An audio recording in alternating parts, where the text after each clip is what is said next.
చెప్పడానికి. ఇక ఉద్యోగస్తుల విషయానికి వస్తే రైతులకి ఏదో ఇంకా గొప్ప సేవలు ఇంకా ఎక్కువ అందిస్తామనే మాటలో వాళ్ళు చెప్పదలుచుకుంది. రైతులు నమ్మించిన కొరికే దాని పేరు రైతులు పెట్టారు. ఒక్క మాటలో చెప్పాలంటే రైతుకి ఉరి వేసే డిస్కం ఇది. రైతుకు ఉరి వేసే డిస్కం. రైతు డిస్కం అని పెట్టి సరిపోదు, RUVPS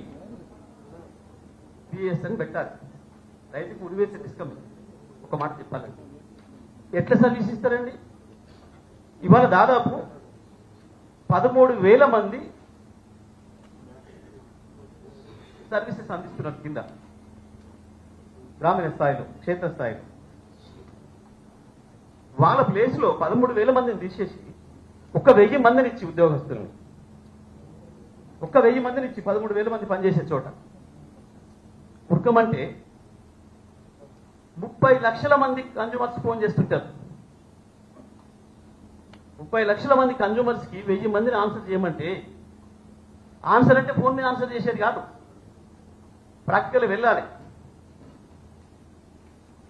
ఒక్క లైన్మెన్ కు 15 గ్రామాలు వస్తాయి. 15 గ్రామాల నుంచి ఒకేసారి ఫోన్ వచ్చింది. ఏడికి వెళ్ళాలి?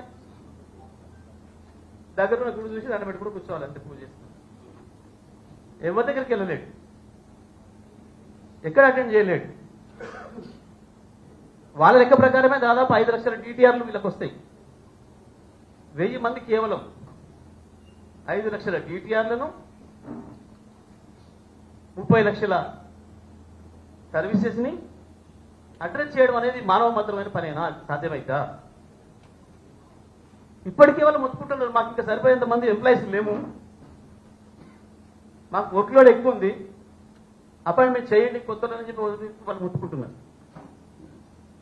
కానీ మేము ఇవేం పట్టించుకోం, కానీ మీ కొరికే చేస్తున్నాం. ఏదో దేనికో మంది వేస్తే ఏదో ఊసిపోయిందని సామెత అవుతారు.